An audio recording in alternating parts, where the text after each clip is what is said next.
صرف ماتم کر لینے کا نام نہیں ہے عزمی عباس، محرم صرف مجلس پڑھنے کا نام نہیں ہے، محرم نام ہے اپنے اندر تبدیلی پیدا کرنے کا، محرم نام ہے اپنے نفس کی اصلاح کرنے کا، اور محرم نام ہے خود کو حسین سے قریب کرنے کا۔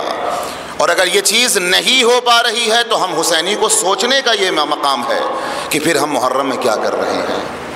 محرم رسم کا نام نہیں ہے، محرم رواج نہیں ہے، یہ عزاداری رسم نہیں ہے، یہ عزاداری ایک عظیم نعمت ہے جو خداوند عالم نے ہمارے کاندھوں پہ رکھا ہے، کسی اور کے کاندھوں پہ نہیں رکھا ہے، عظیم۔ اور آپ مجھ سے بہتر جانتے ہیں، سال ہر سال اس جملے کی تکرار میں کرتا ہوں کہ سب سے جلدی جو وہ راستہ جو انسان کو خدا تک پہنچاتا ہے وہ یہی حسین ابن علی کی فرش عزا ہے، یہی۔ اور یہاں آنے کے بعد اگر انسان غفلت کی عالم میں آئے، غفلت کی حالت میں آئے، تو وہ حسین ابن علی سے خدا تک نہیں پہنچ سکتا، نہ حسین ہی تک نہیں پہنچے گا تو خدا تک کیا پہنچے گا۔ لہذا ضروری ہے کہ پہلے کربلا سے ان دروس کو لیا جائے اور ان درسوں کو حاصل کرنے کے بعد اپنی زندگی کا حصہ بنایا جائے۔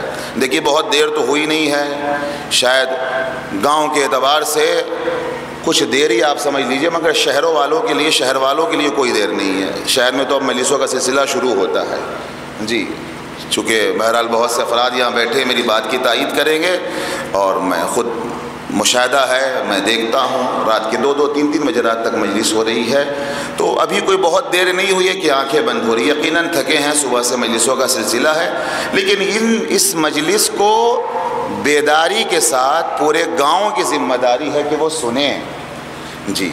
کیوں؟ اس لیے کہ یہ میں سرکاری لفظ نہیں کبھی کہتا ہوں، سرکاری پرائیویٹ کیا ہے، حسین سب کے ہیں، حسین کی مجلس سب کی مجلس ہے، یہ پورے گاؤں کی ایک لوتی مجلس ہے جس کو انسان مل کے شمولیت کے دائرے میں انجام دیتا ہے۔ توجہ کیجئے گا، یعنی گویا اگر الفاظ کو بدل دیا جائے تو یہ کہا جائے کہ اس مجلس کے بانی مجازی ہم پورے گاؤں کے افراد مل کے ہیں، کوئی ایک انسان نہیں ہے، لہذا سب کی ذمہ داری ہے کہ سر وقت آئے اور کم سے کم کثیر تعداد میں یہاں شرکت کرے۔ سب سے پہلی چیز 3 باتوں کو بیان کروں گا اور مجلس کو تمام کروں گا۔ سب سے پہلی چیز جو ہم کو ضرورت ہے اس بات کی کربلا سے لے، وہ یہ پہلا درس اور عظیم درس ہے جس کو حفظ مراتب کہا جاتا ہے، بڑے اور چھوٹوں کا پاس و لحاظ۔ اور اگر یہ نہیں ہے ہمارے معاشرے میں تو ہمارا معاشرہ مردہ ہوتا جا رہا ہے، ہمارا معاشرہ آہستہ آہستہ پستی کی طرف جا رہا ہے، اس لیے کہ جس معاشرے سے شعور ختم ہو جائے اس معاشرے میں پھر کچھ نہیں باقی رہتا ہے، کچھ باقی نہیں رہتا ہے۔ پاس و لحاظ، حفظ مراتب، اور یہ درس کربلا سے ہمیں ملتا۔ میں 2 اس کی مثال دے رہا ہوں تاکہ ہمارے جو ماشاءاللہ بزرگ بیٹھے ہیں، ہمارے جو جوان بیٹھے ہیں، اس بات کو محسوس کریں کہ کربلا میں ہر لمحہ اس چیز کا پاس و لحاظ رکھا گیا ہے کہ بڑا ہے تو چھوٹے کی زبان نہیں کھلے گی، پہلے بڑا اپنی زبان کو کھولے گا۔ 2 مثال دے رہا ہوں۔ روایات کے مطابق جب شمر ملعون امان نامہ لے کر آیا ہے تو تنہا ام البنین کے بیٹے جناب حضرت عباس نہیں گئے ہیں شمر سے ملاقات کرنے، مقتل اٹھا کے پڑھیے، ام البنین کتنے بیٹے ہیں؟ 4 بیٹے ہیں، عباس ابن علی، جعفر ابن علی، عبداللہ ابن علی، عثمان ابن علی۔ یوں تو مولا کائنات کے بہت سے بیٹے ہیں، لیکن ام البنین سے یہ 4 بیٹے ہیں جن کی عمر بھی تاریخ میں لکھی ہوئی ہے۔ سب سے بڑے بیٹے حضرت عباس علمدار 32 سال یا 34 سال، اور میں ہمیشہ کہتا ہوں ایج میں کیا رکھا ہے، عمر کے پیچھے انسان اپنی زندگی کو برباد نہ کرے۔ بعض افراد جو ہیں وہ اسی میں پڑے رہتے ہیں، کتنی عمر تھی، 32 سال تھی، 34 سال تھی، اور نہ جانے کتنے دن اس میں بحث کرتے ہوئے گزار دیتے ہیں۔ بھائی عمر سے کیا رکھا ہوا ہے؟ آپ یہ دیکھیے کہ عباس نے میدان کربلا میں کون سا کردار ادا کیا ہے، یہ اہم ہے۔ علی اکبر 18 سال کے ہیں یا 34 سال کے ہیں، کیا فرق پڑتا ہے؟ جو کردار جناب علی اکبر نے حسین کے بیٹے نے میدان کربلا میں ادا کیا وہ ہمارے لیے مشعل راہ ہے۔ عمر معیار کب ہے؟ عمر تو کسی کے لیے معیار نہیں ہے، غور کیجئے گا میرے عزیزو۔ تو ام البنین کے 4 بیٹے ہیں، جناب حضرت عباس سب سے بڑے بیٹے، عمر کتنی ہے؟ 32 سال یا 34 سال۔ اس کے بعد اور بیٹوں کی عمر دیکھیے، 25 سال ہے، 23 سال ہے، 19 سال ہے۔ جعفر ابن علی، عبداللہ ابن علی، اور عثمان ابن علی۔ مگر روایت کہتی ہے کہ جب شمر ملعون امان نامہ لے کر آیا ہے تو حضرت عباس تنہا نہیں گئے ہیں، ام البنین کے چاروں بیٹے وہاں موجود ہیں، مگر کوئی مورخ یہ نہیں لکھتا ہے کہ کسی اور نے زبان کھولا ہو۔ شمر کے سامنے حضرت عباس علمدار نے شمر ملعون سے گفتگو کی ہے، بات کی ہے، لعنت و ملامت کی ہے، جبکہ تین بھائی جناب عباس کے پہلو میں ہیں۔ مگر یہ کربلا ہم کو درس دے رہی ہے کہ جب بڑا موجود ہو تو چھوٹوں کو خاموش رہنا چاہیے۔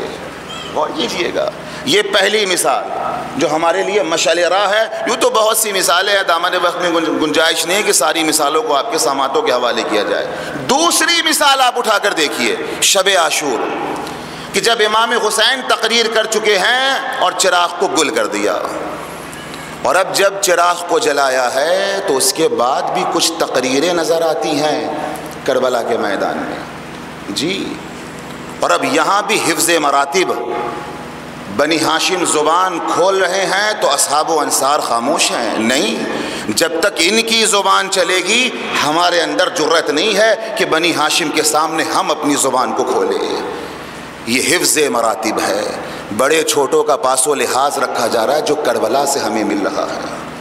اور روایت کہتی کہ بنی ہاشم میں بھی جناب عباس جب تقریر کر رہے ہیں تو علی اکبر خاموش ہیں، علی اکبر تقریر کر رہے ہیں تو جناب قاسم خاموش ہے۔ اور پھر بنی ہاشم کے علاوہ آپ اصحاب و انصار میں دیکھیے تو یوں نہیں کہ جب بنی ہاشم کا سلسلہ ختم ہوا ہے اور اصحاب باوفا اور انصار باوفا میں جس کا دل چاہا وہ اٹھ کے تقریر کر، نہیں، مسلم آپ بڑے ہیں، مسلم ابن اوسجا، پہلے آپ اٹھیے، آپ تقریر کیجئے۔ ابن اوسجا کے بعد جناب حبیب نے، جناب حبیب کے بعد جناب زہیرقین نے زبان کو کھولا ہے۔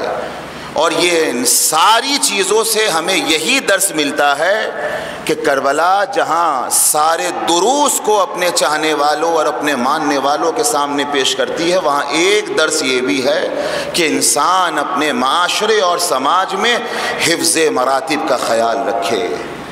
بڑا اگر بولے تو چھوٹوں کو خاموش رہنا چاہیے، چھوٹا بات کرے تو پھر کم سے کم بڑوں کو اسی اعتبار سے اس کی باتوں کو سننا چاہیے۔ یہ سارے درس کربلا سے ہمیں مل رہے ہیں۔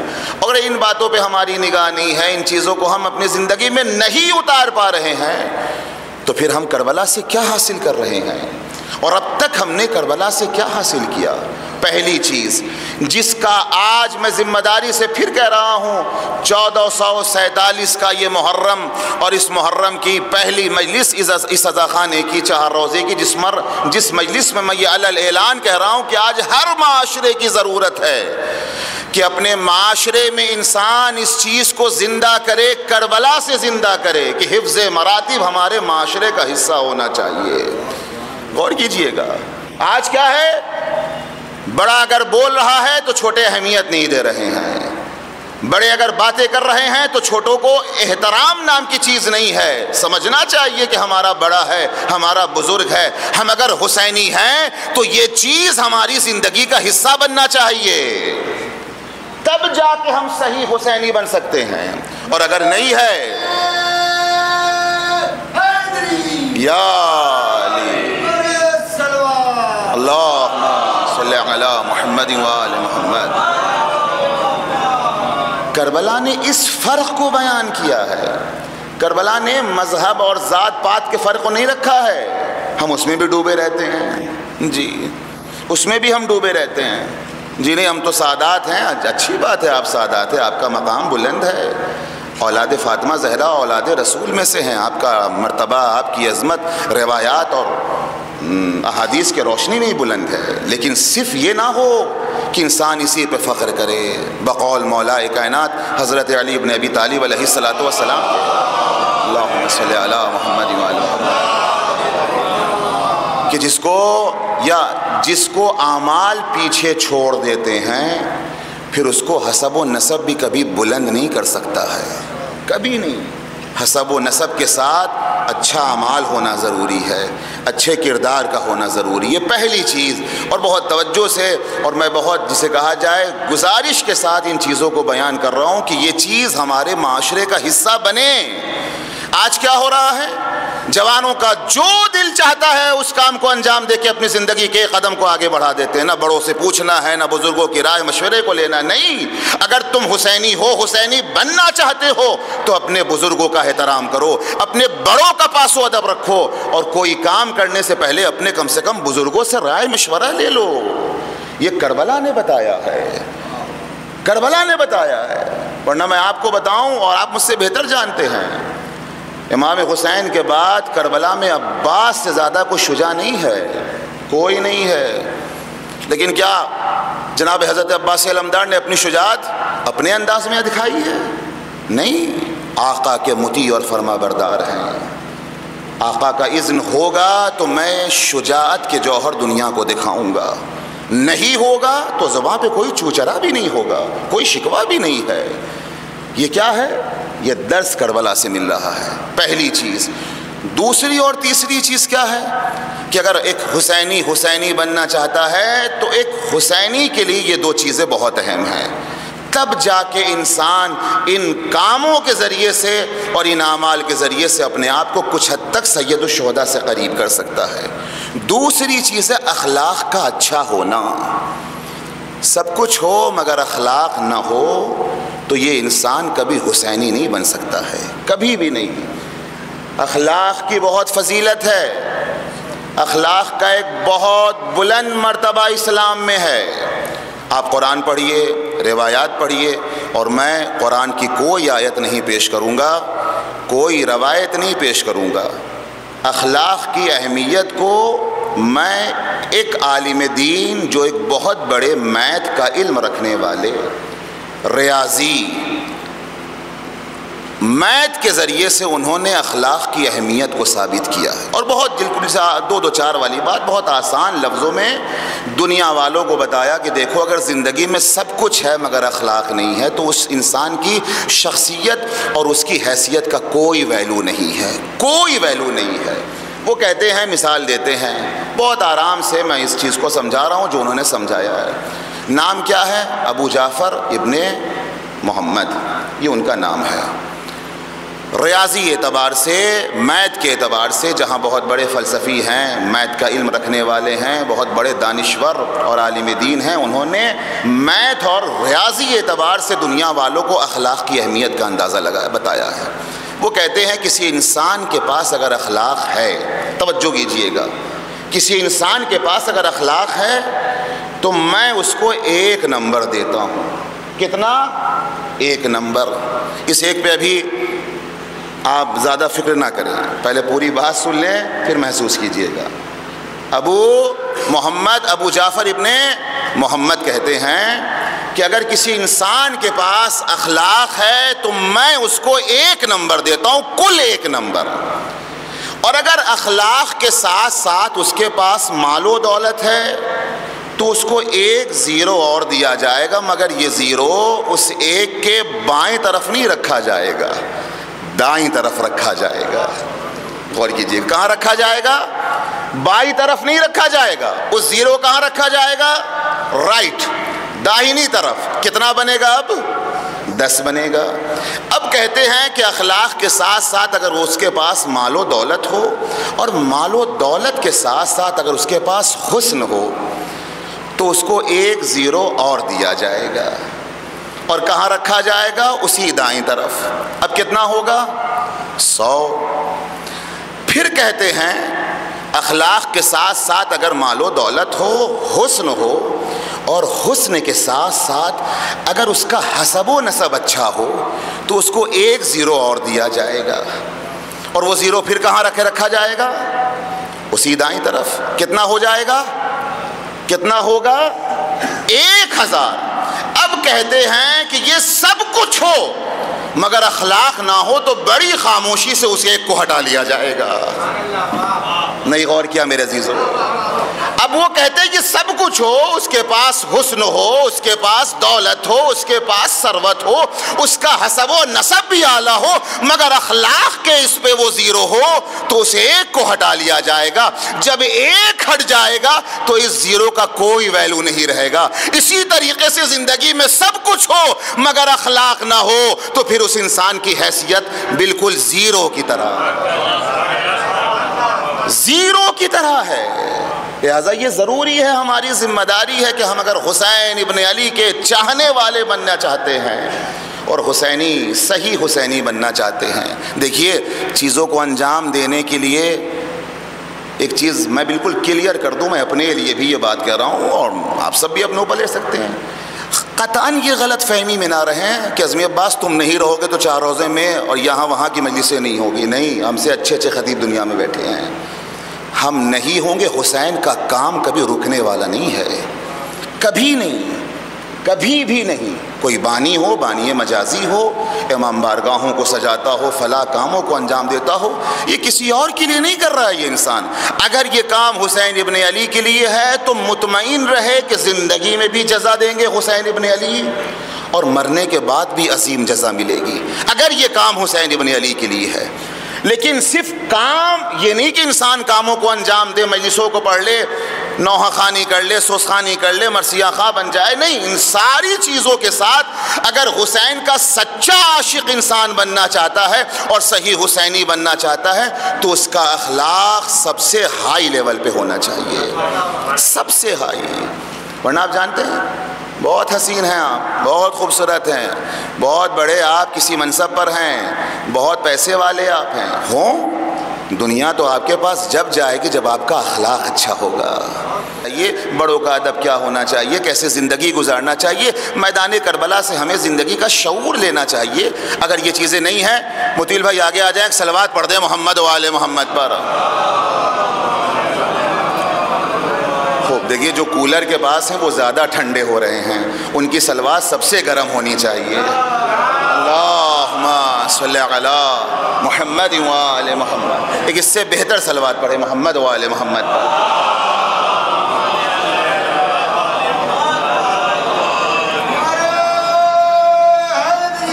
یا اللہم صلی علی محمد و آل محمد۔ اپنے وجود کو اخلاق سے مزین کریں۔ ایک دوسرا اہم کام جو ہم کو کربلا والوں سے قریب کرے گا، اصحاب حسینی، یاران حسینی، انصار حسینی سے قریب کرے گا، یہ اخلاق کا اچھا ہونا ضروری ہے۔ اخلاق نہیں ہے تو پھر کوئی ویلو نہیں ہے انسان کی، کوئی ویلو نہیں ہے۔ اور میں ذمہ داری سے کہہ رہا ہوں، بچے سے لے کے بڑے تک کربلا میں جتنے موجود ہیں ان کے اخلاق کو دیکھیے آپ، نعوذ باللہ کوئی بد اخلاق نہیں ہے۔ حسین کے ساتھ جو ہے وہ پھر اعلیٰ اخلاق کا اور مظاہرہ جو ہے وہ دنیا کے سامنے کر رہا ہے، اعلیٰ اخلاق۔ جی ایسا نہیں ہے کہ کوئی بد اخلاق ہے، نہیں، بد اخلاق تھے بھی اگر تو حسین کی صحبت میں آ کے با اخلاق بن گئے۔ جی یہ حسین کی صحبت میں یہ اثر پایا جاتا ہے، اس فرشزہ میں یہ تاثیر ہے۔ شرط یہ ہے کہ ہم صلاحیتوں کے ساتھ آئیں، پہلی چیز۔ دوسری چیز، تیسری چیز، اور پھر میں بات کو تمام کر دوں گا چونکہ بہرحال تھکے ہیں آپ اور پہلا دن بھی ہے اور ظاہر سی بات ہے ایک سلسلہ قائم و دائم ہے جو انشاءاللہ ہم کو روز عاشور تک لے جانا ہے، اور امام حسین ہم سب کو توفیق دیں کہ ہم احسن طریقے سے اس عزائے حسینی کو برپا کر سکیں انشاءاللہ الہی آمین۔ ایک صلوات پڑھ دیں محمد و آل محمد پر۔ اللہم صلی علی۔ تیسرا کام، اور یہ بھی زندگی کا سب سے اہم کام ہے اگر ہم حسینی بننا چاہتے ہیں، وہ کیا ہے؟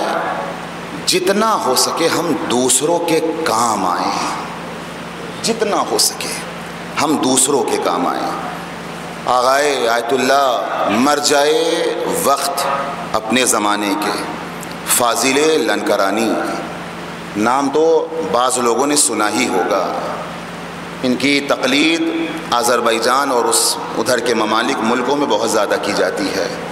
آج تو وہ ہیں نہیں، لیکن ان آنکھوں نے باقاعدہ ان کا دیدار کیا ہے اور ملاقات کا شرف بھی حاصل ہوا ہے۔ آج ان کے بچے اور ان کے نائب بن کے بیٹھے ہوئے ہیں، مرجع تھے آیت اللہ فاضل لنکرانی۔ جی قم میں آج بھی ان کا گھر ہے، ان کا دفتر ہے، ان کے صاحبزادے وہاں پر ہیں۔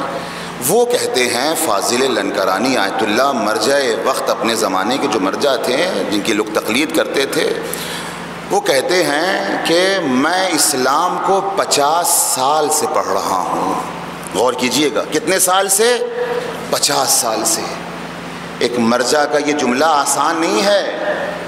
ہم اور آپ اسلام کو بھی ہم نے اتنا نہیں پڑھا ہے، لیکن ایک مرجع اگر کہہ رہا ہے کہ ہم نے اسلام کو 50 سال سے پڑھا ہے اور پڑھنے کے بعد اس نتیجے پہ پہنچا ہوں، توجہ کیجئے گا، کہ واجبات کو انجام دیا جائے اور مستحبات کی جگہ جہاں تک ممکن ہو دوسروں کے کام آیا جائے.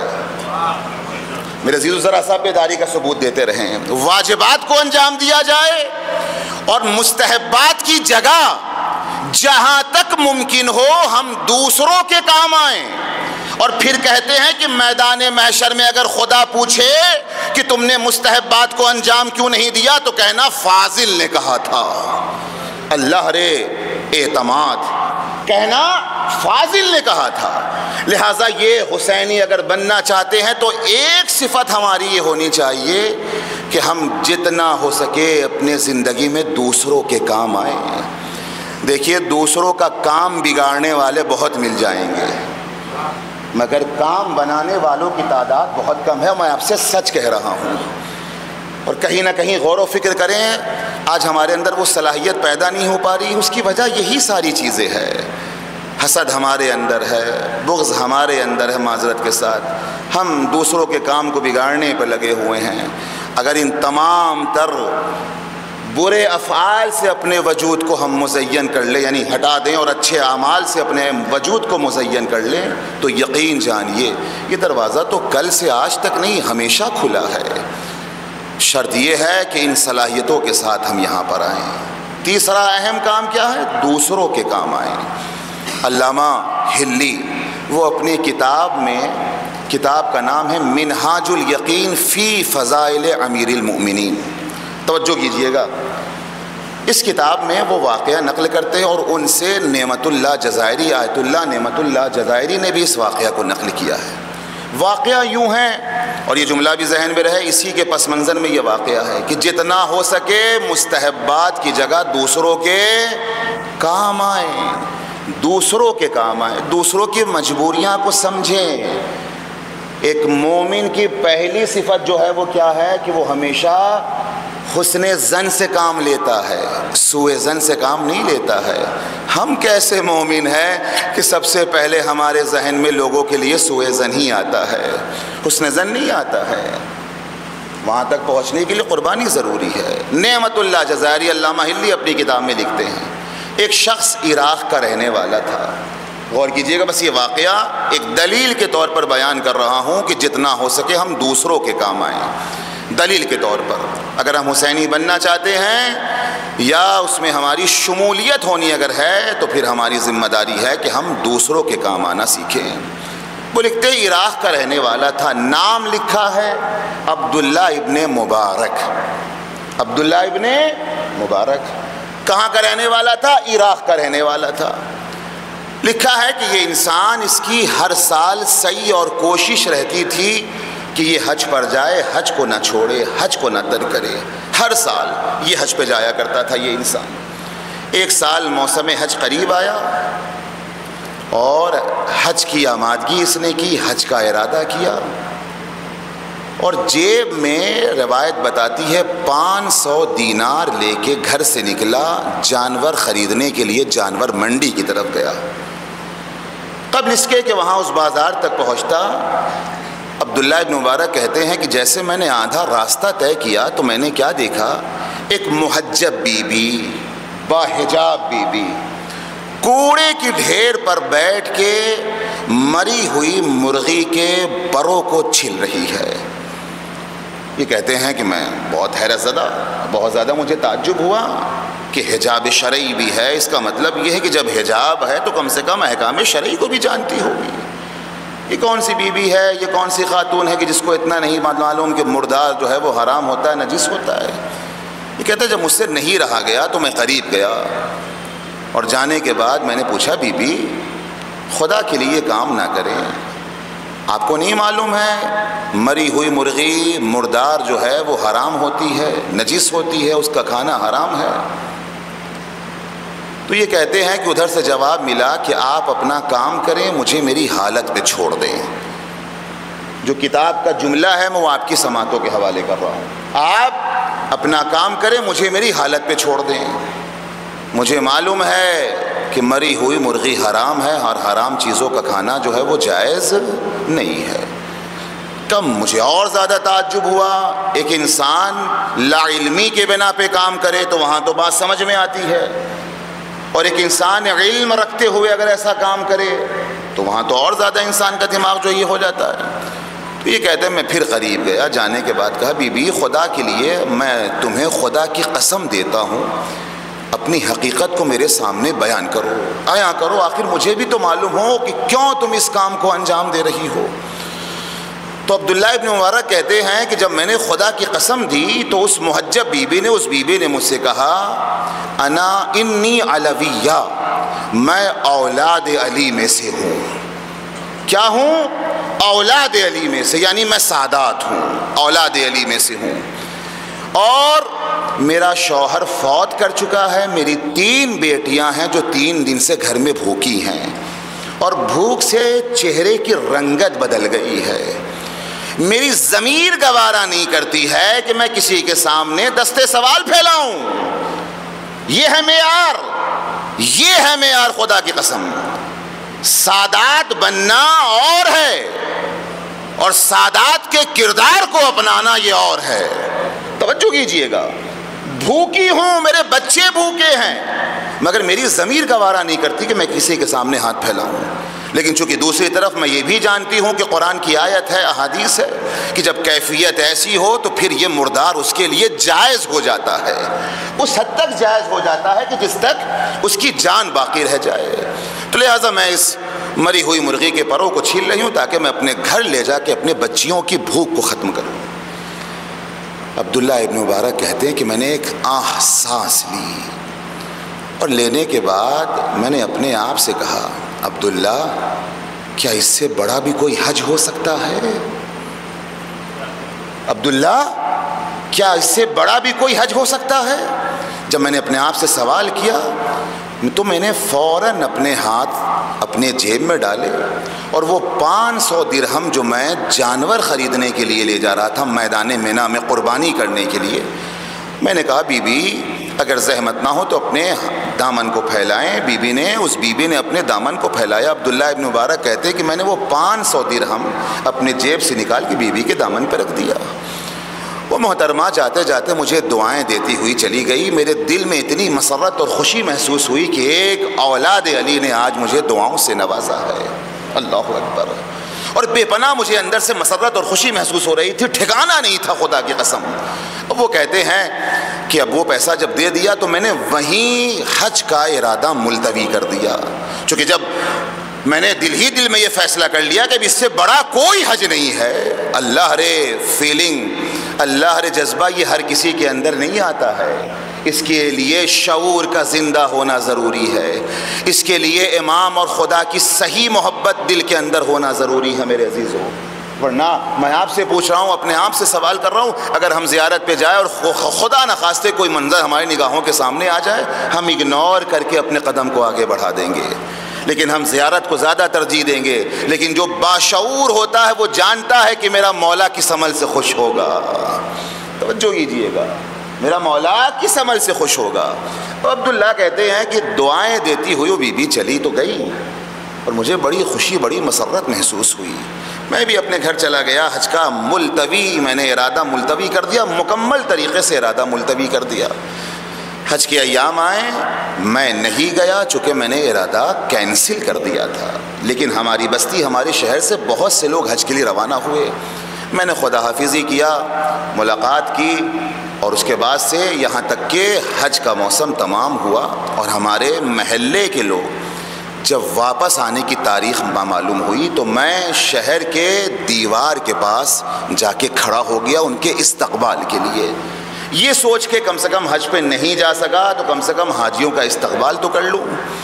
وہاں جب گیا اور حاجیوں نے جو ہے وہ آنا شروع کیا، اور جو حاجی ہمارے وطن کے تھے، ہمارے محلے کے تھے، جب میں نے بڑھ کے ان کو مبارکباد دیا اور ان سے میں نے مصافحہ کیا، تو واللہ کتاب میں لکھتے ہیں عبداللہ ابن مبارک کہ میں اپنے محلے کے جس افراد سے مل رہا تھا، مصافحہ کر رہا تھا، گلے مل رہا تھا، کوئی مجھ سے یہ کہتا تھا عبداللہ آپ ہم سے پہلے کیسے آ گئے، ہم نے تو آپ کو میدان مینا میں قربانی کرتے ہوئے دیکھا۔ کوئی یہ کہہ رہا تھا کہ ہم نے آپ کو صحیح کرتے ہوئے دیکھا، کوئی کہہ رہا تھا ہم آپ کو طواف ہم نے کرتے ہوئے دیکھا۔ عبداللہ ابن مبارک کہتے چونکہ ماجرا میری عقل سے ماورا تھا، اور جب میں کچھ جانتا ہی نہیں تھا، مجھے یہ علم تھا کہ میں تو حج پہ گیا ہی نہیں ہوں، یہ افراد کیسے کہہ رہے ہیں جو ہمارے محلے کے ہیں کہ ہم نے آپ کو یہاں دیکھا، وہاں دیکھا، وہاں دیکھا۔ میں خاموش رہا، میں نے کچھ نہیں کہا، یہاں تک کہ میں گھر آیا، رات ہوئی، جب آنکھ لگی تو خواب میں نے پیغمبر اکرم کو دیکھا، اور پیغمبر اکرم کو جب دیکھا تو پیغمبر اکرم نے کہا عبداللہ چونکہ تو نے میری بیٹی کی پریشانی کو دور کیا ہے، اللہ اکبر، عبداللہ چونکہ تو نے میری بیٹی کی مشکلات کو دور کیا ہے، لہٰذا خدا نے ارادہ کیا اور تیری شکل و صورت میں ایک فرشتے کو مقرر کیا جو اس سال نہیں تیری نیابت میں جا کے حج کے احکام کو انجام دے۔ اور عبداللہ یاد رکھنا صرف اس سال یہ حج تمہاری طرف سے نہیں ہوا ہے، اب اگر تم جاؤ یا نہ جاؤ صبح قیامت تک کے لیے یہ فرشتہ تمہاری نیابت میں حج کرتا رہے گا، اللہ اکبر، صبح قیامت تک کے لیے یہ فرشتہ تمہاری طرف سے حج کرے گا اور ثواب تمہارے نامہ اعمال میں لکھا جائے گا۔ کیوں؟ اس لیے کہ دوسروں کی مشکلات کو حل کرنے کے اندر یہ اثر پایا جاتا ہے، یہ تاثیر ہے۔ ہم کر کے تو دیکھیں، جب ہم یہ کام کرتے ہیں یقین جانیے کہ اندر سے خود ہمیں خوشی محسوس ہوتی ہے کہ ہم نے کسی نیک کام کو انجام دیا۔ کربلا اٹھائیے، نعرہ تکبیر، اللہ اکبر، نعرہ رسالت، یا رسول اللہ، حیدری، یا حیدری، یا محمد وآل محمد بلندتر سلوات، اللہم صلی علی محمد وآل محمد۔ لہٰذا یہ تین کام کم سے کم ہماری ذمہ داری ہے، ہم سب کی ذمہ داری ہے، اگر ہے تو اس میں مزید اضافہ کرے، نہیں ہے اگر بالکل زیرو ہیں تو اس میں آہستہ آہستہ اپنے قدم کو ان کاموں میں بڑھائیں، اپنے اخلاق کو اچھا کریں، دوسروں کے کام آنا سیکھیں، اور ہمیشہ اپنے گھر کے اندر، اپنے ماحول کے اندر، اپنے محلے کے اندر، اپنے سماج کے اندر ان چیزوں کا خیال رکھیں کہ حسب مراتب اس چیز کا خیال رکھے کہ بڑا اگر باتیں کرے تو اس کے احترام، اس کی عظمت کو مد نظر رکھتے ہوئے ہم خاموش رہیں، اس کا احترام ضروری ہے۔ حفظ مراتب نہیں ہے، اخلاق نہیں ہے، کردار نہیں ہے تو زندگی میں کچھ بھی نہیں ہے، اور یہ ساری چیزیں کربلا سے ملتی ہیں، ساری چیزیں۔ آپ دیکھیے اٹھا کر روایات کو پڑھیے، ہمیں کہاں توفیق ہوتی ہے کہ ہم مختلف کتابوں کو اٹھا کے پڑھیں، خطیب نے سنا دیا، عالم نے سنا دیا، ہم نے سن لیا، یہ بھی تو فیض ہے حسین ابن علی کا کہ فرش ازا سے آ کے ہم اتنے علوم آل محمد کو لے کے جاتے ہیں، مقتل کے نہ جانے کتنے علم کو ہم بٹور لیتے ہیں فرش ازا پہ آ کے۔ لیکن اگر کتاب پڑھیے تو اور لطف آئے گا، جہاں ساری چیزیں تجزیہ کے طور پر آپ کے نگاہوں کے سامنے نظر آئے گی کہ کربلا نے کیسے کیسے دروس اپنے چاہنے والوں کے سامنے پیش کیا ہے۔ عباس کی شخصیت، جناب قاسم کی شخصیت، جناب علی اکبر جو جوانوں کے لیے آئیڈیل ہیں، آپ چھوڑیے ساری باتیں چھوڑیے، آپ مجھے یہ بتائیے ایک 6 مہینے کے بچے کے اندر کتنا شعور ہوتا ہے، کتنا ہوتا ہے، لیکن حسین جب کربلا سے لے کے علی اصغر کو مدینے سے لے کے چلے ہیں تو خدا کی قسم جیسے لگتا ہے کہ علی اصغر کے اندر حسین نے شعور کی روح کو پہلے پھونکا ہے اور بعد میں مدینے سے لے کے چلے ہیں، ورنہ کس بچے کو اتنی تمیز اور کس بچے کو اتنی معلومات اور کس بچے کو اتنا شعور ہے کہ تیر کھانے کے بعد مسکرانا چاہیے کہ رونا چاہیے۔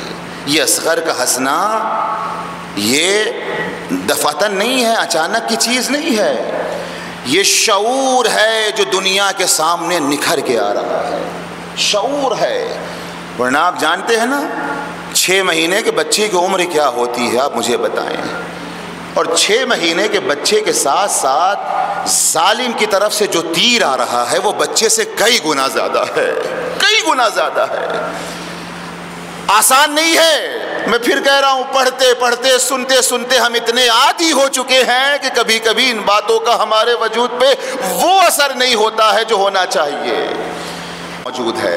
لیکن یہاں معاملہ عادی اور نارمل طریقے سے آگے بڑھانا ہے، اعجاز کے ذریعے سے نہیں، اس لیے کہ خدا امتحان میں ڈال رہا ہے، خدا آزمائش میں ڈال رہا ہے، اور حسین کو اس منزل آزمائش پر کامیاب نظر آنا ہے۔ تصور شرط ہے۔ امام حسین نے جب یہ محسوس کیا کہ ظالم کی طرف سے کوئی جواب نہیں آتا ہے، اب جانتے ہیں ایک تو 3 دن کا یہ بچہ بھوکا پیاسا ہے، اللہ اکبر۔ اور ذرا آپ تصور کیجئے کہ جس کربلا کی زمین کے لیے یہ روایت ملتی ہے کہ دانوں کو ڈال دیا جائے تو وہ دانہ جو ہے وہ بالکل آمادہ ہو جائے، حسین نے تپتی زمین پہ اپنے 6 مہینے کے بچے کو لٹایا ہے۔ غور کیجئے میرے عزیز، تصور شرط ہے، خدا کی قسم یہ مہینہ رونے کا ہے، یہ 10 دن رونے کے ایام ہیں۔ آنکھوں سے آنسو نہ نکل پائے تو جناب زہرا سے انسان دعا کرے، آنکھیں نم نہ ہو پائے تو جناب حضرت عباس علمدار سے دعا کرے، آنکھوں سے آنسو نہ نکل پائے تو زمانے کے امام کے سامنے اللہ اکبر دستے دعا کے لیے ہاتھ کو پھیلا دے، مولا سب کی آنکھیں نم ہو رہی ہے، میری آنکھیں نم کیوں نہیں ہو رہی ہے؟ مولا میں آپ سے توفیق چاہتا ہوں۔ اور جب انسان یہ دعا کرے گا تو توفیق وہاں سے ہوگی۔ اب امام حسین نے کیا کیا؟ اس چھوٹے سے بچے کو، کملایا ہوا بچہ، 6 مہینے کا بچہ، اللہ اکبر، جس کے لیے کربلا کے تمام مورخین نے لکھا کہ رہ رہ کے بچہ اپنی سوکھی زبان اپنے ہونٹ پہ پھراتا تھا اور پھر یہ زبان اپنے دہن میں لے لیتا تھا، یعنی جیسے مچھلی تڑپتی ہے پانی سے نکلنے کے بعد علی اصغر میدان کربلا میں روز عاشور تڑپ رہے ہیں۔ حسین نے بس 2 جملے سن لے، مجلس تمام ہے۔ حسین نے جب بچے کو لٹایا اور لٹانے کے بعد محسوس کیا نہیں یہ انسان نہیں ہے، یہ انسانی شکل میں حیوان سے بدتر ہے، تو حسین نے اپنے بچے کو دوبارہ اٹھایا۔ ارے اب جو اٹھایا تو تیرے سے شعبہ چلا، بچہ باپ کی ہاتھ پر اللہ اکبر شہید ہوا، مگر حسین ابن علی نے ایک مرتبہ جرت کر کے اپنے قدم کو آگے بڑھایا۔ یہ قدم حسین کا آگے نہیں بڑھ رہا ہے۔ ارباب مقاتل نے لکھا نہ جانے اس بچے کے جنازے میں کتنا وزن تھا کہ حسین ہمت پیدا نہیں کر پا رہے تھے، مگر مجھے نہیں معلوم ہمت کی در خیمہ پہ آئے اور دبے الفاظ میں ایک جملہ کہا، رباب اپنے بچے کو لے جاؤ۔ ارے ماں نے جب بچے کو دیکھا تو کیا دیکھا کہ بچہ باپ کے ہاتھوں پہ دنیا سے رخصت ہو چکا۔ اے میرے والیو وارث، کیا اس عمر کے بچے بھی نہر کر دیے جاتے ہیں؟ سیعلم الذین ظلموا